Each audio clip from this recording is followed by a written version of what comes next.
everyone, it's me, the Lucky Feet Viewer, and welcome to the finale of these discussion videos. It has been a long ride, but we're finally at the end. Twice Peaceman, the final boss, the final master in Fight Extra, and his servant, savior, the Buddha. Now, I should probably start off that these two, from what I've seen in conversations, are a bit controversial, and I'll I'll up everyone's free their own opinions. I guess let me preface that now. If you want to have different views of me, that's fine.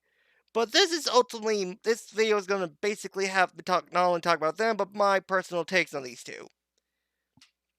Because, and I know this is also going to probably, be a bit controversial to say, but Twice is, in my opinion, the best Fate villain Nasu or anyone that really has written. Like he's definitely up there. People sleep on Twice, and I hope in this video I basically show people why you really shouldn't be sleeping on this guy, especially with Extra Record possibly coming out eventually. Still waiting for a release date on that, but we'll get there. Now, with that said, I'm going to start with Savior, because a lot of this video is just going to be talking about Twice, so we might as well just get Savior the Buddha out of the way. So, like I said, Savior the Buddha, like that Buddha, the guy that who basically founded an entire religion. He has only ever appeared once. It's at the end of Extra. And he really doesn't do much. He just appears, we fight him, Twice accepts defeat and vanishes. Twice the Buddha doesn't, since he's a divine spirit, so he's not really bound by the moon cell. And he just leaves. That's it. Like, he's kind of this wild card final boss who's just here, acts as the final obstacle, and then just leaves. One thing to note about him is that the only real people who could summon him, because he does have a specific summoning condition, those who summon him have to have awakened a strong desire to save humanity. Again, I think it's apt considering the whole savior, that sort of thing. But yeah, he kind of doesn't do anything at all. Like, even when we have that character for Journey to the Rest in Grand Order, he's never really appeared in any of the stuff with her. It's only appearing in as a brief flash in her whenever she uses her Nova Phantasm, but that's kind of it. So it's kind of one of those turns that exist. Everyone really is aware of his existence, and it's kind of interesting. I guess another thing to note is basically because of his existence, no living being can actually defy him. He's basically the prototype to the Earth Mother God's authority we see play out in CCC. Basically, one curse with, I think, well, let me check real quick. I want to make sure I'm getting this right.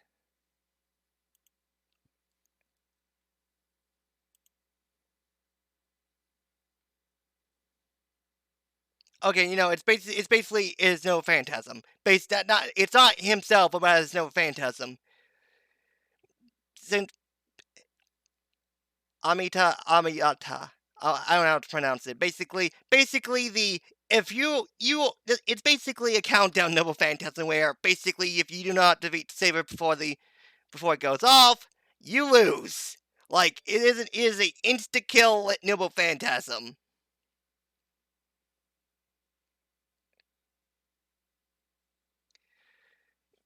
and the reason that Hakuno is effectively able to possibly has a chance of surviving it is because she's an NPC, and thus she doesn't. She is not she's yet to be afflicted by the four noble truths of life: birth, disease, old age, and death. Basically, she is the exception. She just like with the Earth Mother Goddess, we end up saying CCC, is basically the exception to that authority.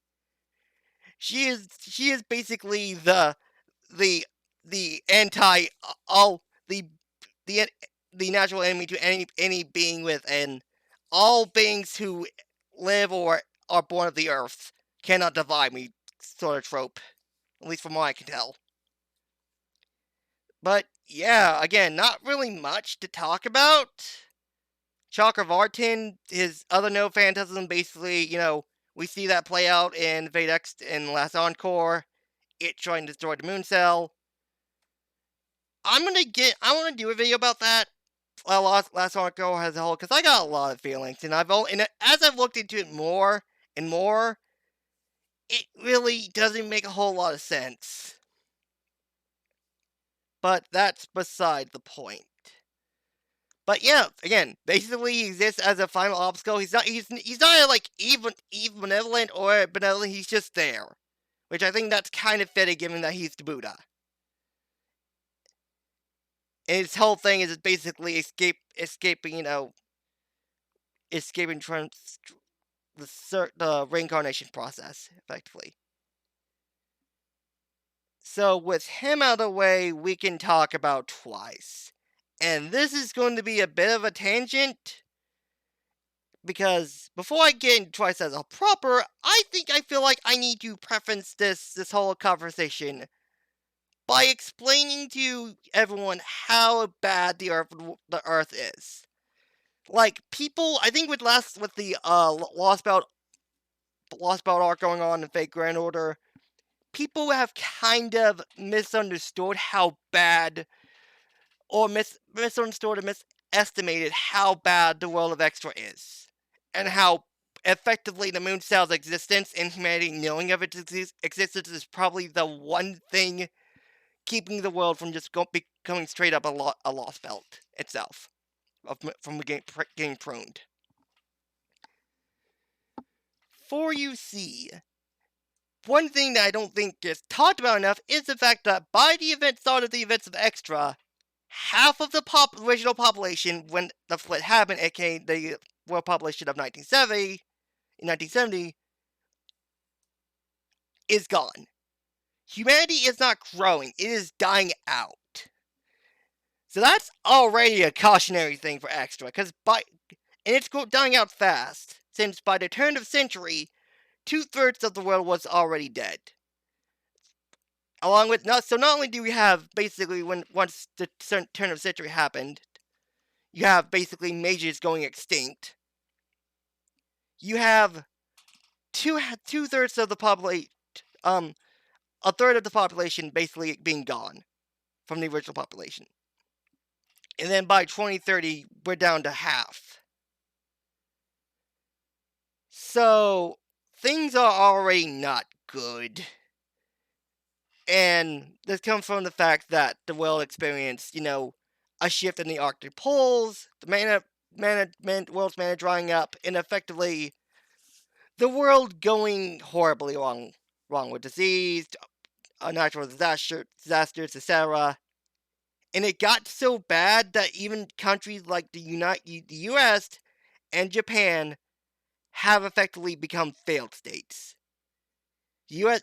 is pretty much stated to be basically a land of lawlessness, and any attempt to try and reestablish the government failed when they met the resistance, when effectively the president and all the important figures tried to escape the U.S. and go down to, I think, South America to try and reorganize things. That did not go well, so effectively the U.S. is a giant lawless state. And Japan itself is basically stated to be a wasteland. And it got so bad that Japanese people being so valued that countries were basically paying and helping people evacuate from Japan, because that's how bad the country got. And at this point, the only real major players is effectively Europe and Asia, with Asia effectively fighting for amongst itself, trying to gain resources, and Europe basically being unified and trying to put the whole world under itself, under the hallways. So, not great. Not a not a great premise for a world. I felt like I needed to preface that because when we get to talking about Twice's beliefs and his whole reason he did the Grail War, you come to realize he's kind of the only person who has a solution.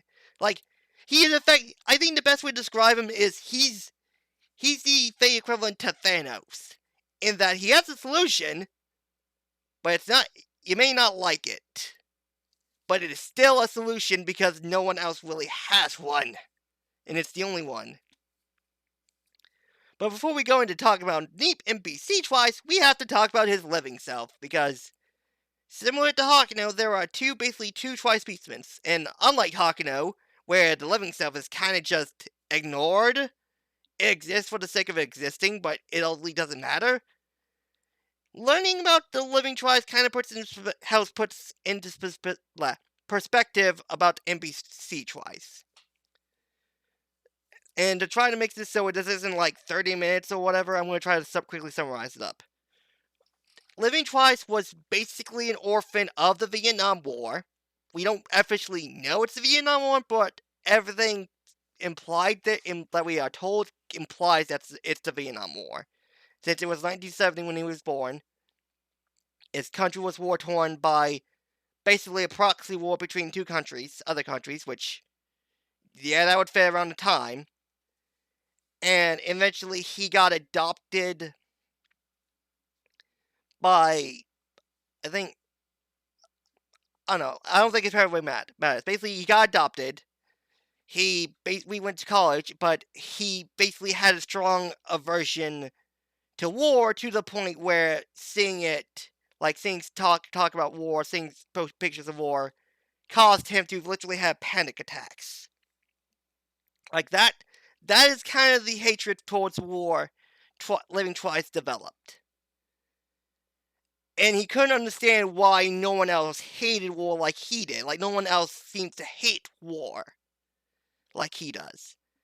Eventually, he becomes a doctor. He goes from battlefield to battlefield, and we know at some point he ran into Dan Blackmore. So, all that premise aside, the most important thing to note here is that he basically became the one doctor known to be able to cure amnesia syndrome, aka the disease that basically caused brain nerves to slowly erode, causing a person to slowly forget themselves, be unable to see their surrounding, and we never told how a person dies, but I'm guessing how it works is that the brain basically starts being unable to even regulate how the body functions, and from that point, it's basically, downhill. Like, you're basically at that point, you're pretty much dead, because your brain can't even regulate your own body anymore. And Twice was the one doctor who knew how to be able to do Twice was the one person who knew how to do the procedure to cure amnesia syndrome. Now, fast forward to 1999, where he comes to Japan. And here you can begin to see where Hakuno and his stories kind of align with one another. Hakuno was effectively someone who had amnesia syndrome. Trice came to Japan probably to cure her along with anyone else who had the disease at the time. And then the terrorist attack happened. The burning city that we see early on in Extra that Hakuno dreams of, that is basically the attack that killed Twice.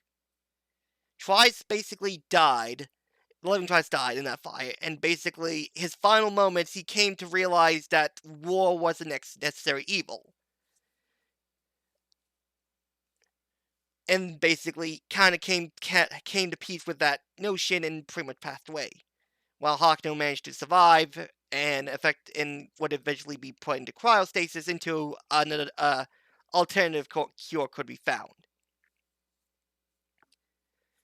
Now, with all that said, one thing you need to know about Living Twice, amongst all this, is that I only guess this would be like at the end of his life, upon seeing like the devastation and whatnot. Living Twice basically wished for a mutually assured destruction of Armageddon, a war that would basically kill everyone. And I'm guessing maybe I don't know where this came from because it seems really antithetical to his beliefs and everything up to that point. I don't know. Again, but I preface this because that's the Living Twice's wish, not the NPC Twice. And once we get into his wish, you come to understand. Like a lot of people trying to kind of misunderstand what the NPC Twice is trying to do. But regardless, when Living Twice dead, the Moon Cell basically creates the NPC Twice. And at some point, we don't really know when, because I don't think we ever told when the Yuki Grail Wars were going on. But I would posit they were happening before 2030, because 2030 is when we basically got the big notion, when the world basically got the message of to come to the moon and fight if you wish to fight for the Grail, fight and obtain the Grail. So I imagine the Fuyuki Grail Wars were happening on a smaller scale, since there was only a composite of 7 people. And regardless, NPC Twice was basically, well, an NPC for all this. And similar to what happens with Hakuno, he spends enough time around humans that he himself basically self-actualizes and becomes, starts thinking he's a human. I don't know if he ever came to realize if he was like Hakuno where he didn't know he was alive or not. I would posit not, since he would have his memories and he would know basically he died.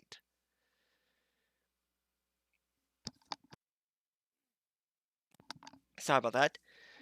But before we get to Saber, Twice had another servant.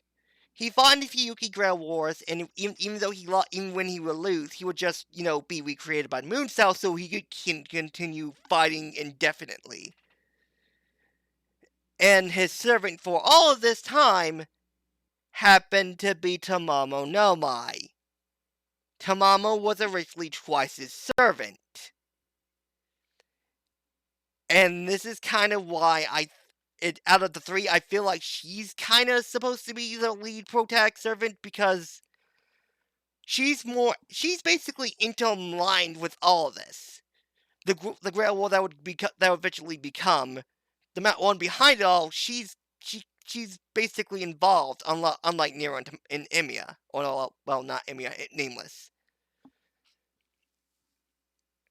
But yeah, they tried and failed multiple times to win the Fuyuki version of the Mooncell Grail Wars, and eventually Twice lost Tamamo. We don't know what happened.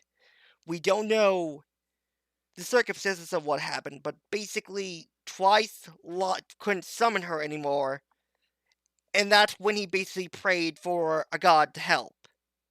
And the Buddha ultimately came to help. And again, there's a bunch of conflicting things about how Buddha basically felt like he was obligated to save Twice, help Twice, regardless of who Twice was, etc.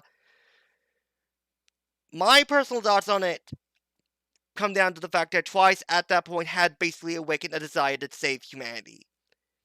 Twice Beastman, NPC Twice Beastman wanted to save humanity that badly that Saber was basically able to hear Twice's prayers and decided to manifest in order to help him. And with Saber's help, Twice won the Grail War, and just as he was about to claim the Mooncell Holy Grail, that's when when he found out the catch.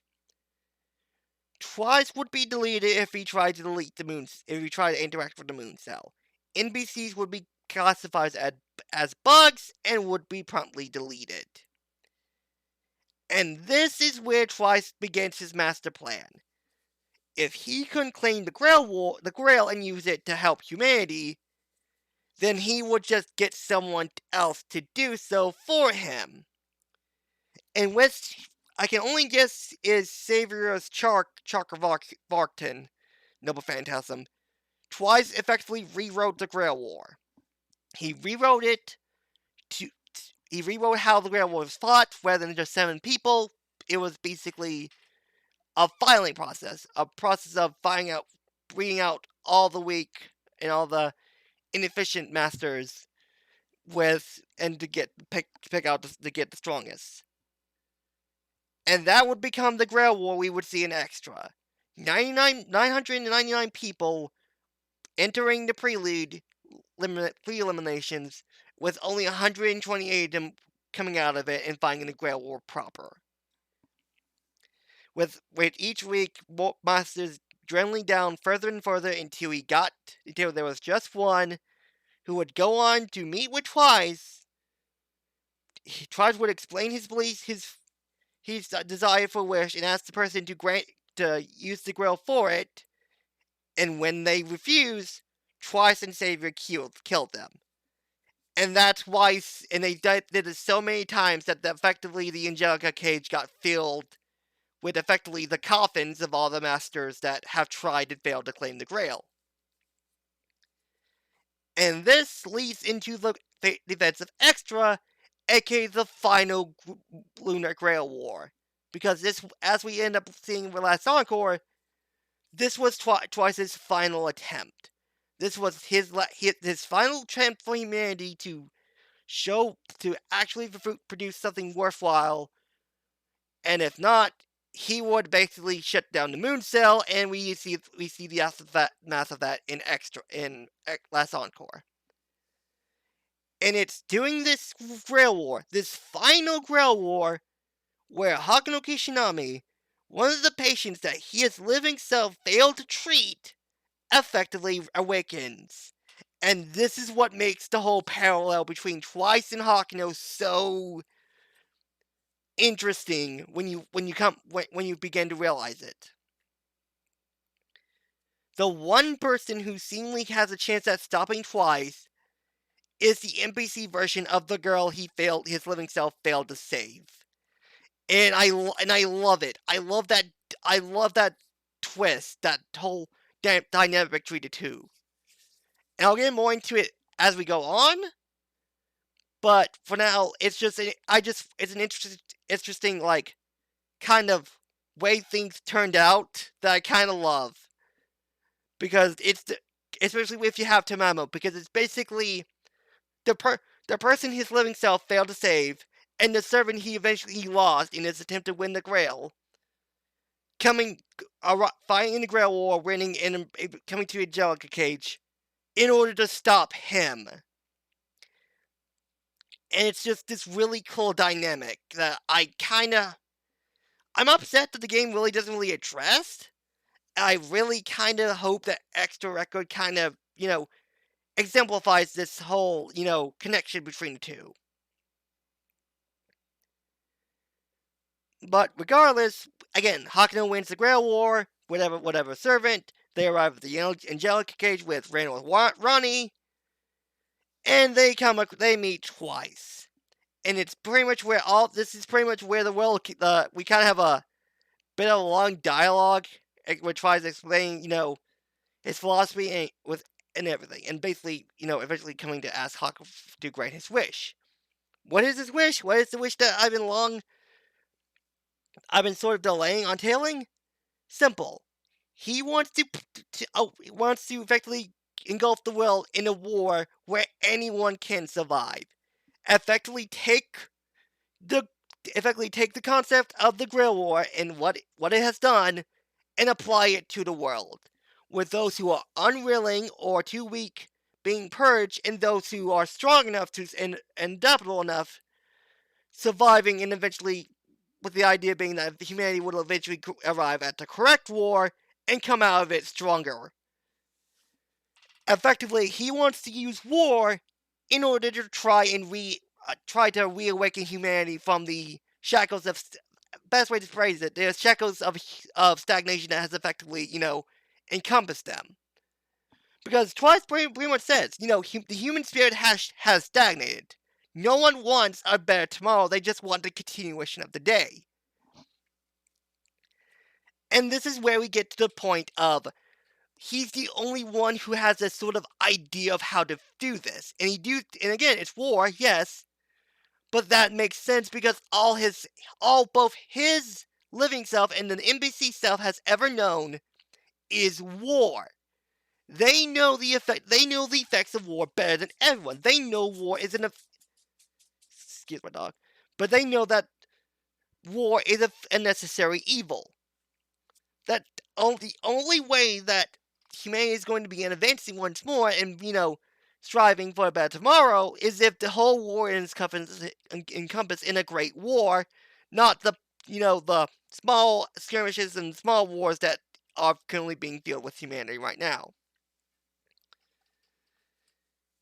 And again, I bring this up because Ren, Ronnie, and Leo, they all don't have a firm idea how to fix this. Ren thinks by just killing Leo, the problem will solve itself. But Leo pretty much states that the reason that hallways are trying to go through with their whole plan of placing the whole world under their control and, divvying out resources equally is because they don't have any other alternatives.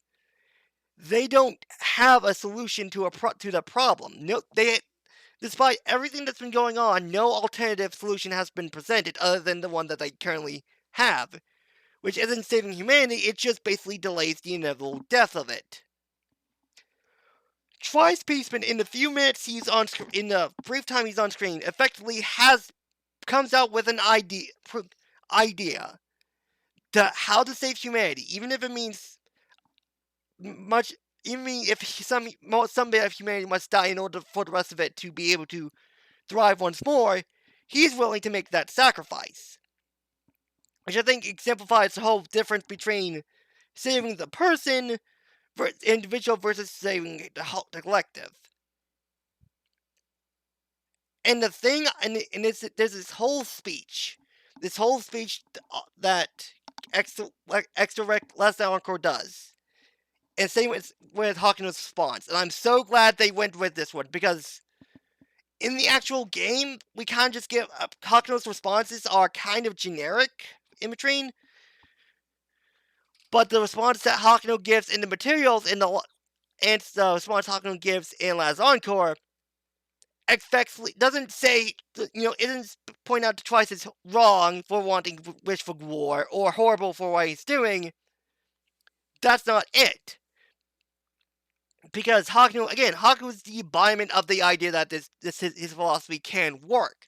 She was once someone who basically had no idea what she was doing, no clear clue what was going on, and yet, despite that, was able to rise and basically beat the king of the world. Someone who not even the likes of Ren and Ronnie teaming up together would have been able to defeat. Hakuno's response isn't, your typical shonen hero sort of thing. Her response basically sums up as, even if you're right, you and I have no right to dictate the future for the people living in present. We are both people from the past, and the era in which we were supposed to protect has long since passed. That's it. Hakuno's whole counter-argument to this is that even if this is all true, you and I are fragments of the past. We are echoes of the past. We have no right to dictate the future for the people living in the present. The time in which we were supposed to do so has long since passed. And that's basically what rounds up into basically the fight between Twice and Buddha. And once it's over, Twice doesn't go on like villains like, no, how can you defeat me? That's impossible! Or any of that other stuff. He accepts his defeat. He's like, okay, fair enough. You are clearly stronger than me. I don't deserve to live. And he basically accepts, accepts being deleted. He's a villain that basically falls through his philosophy to the very end. If you're stronger than me, then of course I will die. I will accept death. If you're weaker, then I will just kill you. Like it's the it's the idea that in the premise that Twice doesn't go out like any other like weak villain or lamenting that he lost. He's like, well, I guess that's that then, and just accepts it. And I think that's another thing that really tells about his character. He doesn't, he truly believes what he believes, and even when he loses, he pretty much accepts he accepts his and follows through with his philosophy, allowing himself to be deleted. And that's kind of why I like Twice. He's a villain that effectively is trying to help humanity, and it's not lectured for being wrong or incorrect or anything. But the only reason Hawken rejects him is the idea that they are echoes of the past, trying to dictate the future for the people of the present, and that goes against what her beliefs are. Which kind of, in retrospect, makes Stella feel weird, because that's Hakuno taking basically the role of sovereign for humanity, and it's like, I don't know about that, Chief. I don't know if that Hakuno would do that with how you establish her. But regardless, that's pretty much it. Twice Peaceman, the guy who effectively appears on two CEs that pretty much many consider are like the best, some of the best CEs ever. And I kind of hope that this video has done some justice to them, because I've seen a lot of people who just say he's awful, horrible, evil, and it's like, he's kind of the Thanos. Like, is he evil? Yes. I'm not gonna say, oh, I'm not gonna pull him out and like, oh, you're secretly the bad guy. Twice is actually trying to save the world. No, I'm not. I'm not like that. Twice's effect is very much like, what he's doing is wrong. But when even the protagonist goes out of her way to basically not argue that his desire for war, to plunge all humanity's war, or his philosophy is wrong, or any of that stuff, she doesn't point out that's what's wrong, but rather the fact that Twice is effectively a ghost from the past, trying to dictate the future for the people of the present. That's what she points out is the problem here. It kind of implies that if she and Twice weren't, or actually still living people, and they pretty much just decided this, Hakuno may have gone through with that wish. Like, yes, plunging the whole world into a great war is terrible. But again, it's the premise of, it's supposed to be a reflection of the great war that has been fought. The idea that anyone, so long as they have the desire and will to go through with it, can effectively, grow, become strong, and effectively, take the place of the people who refuse to change. Like, that is effectively his desire for the world. Create a world where humanity is once again strong and thriving for advancement and whatnot. He decides, again, like I said with Buddha, when in the summon condition, I truly think that NPC Twice awakened the strong desire to save the world, necessary to summon the savior, and that's why why the Buddha appeared to help. Help him. Sorry about this long silence. Didn't know how to end that, but yeah, that's basically it. Now, I may do a bonus video talking about... Excuse me.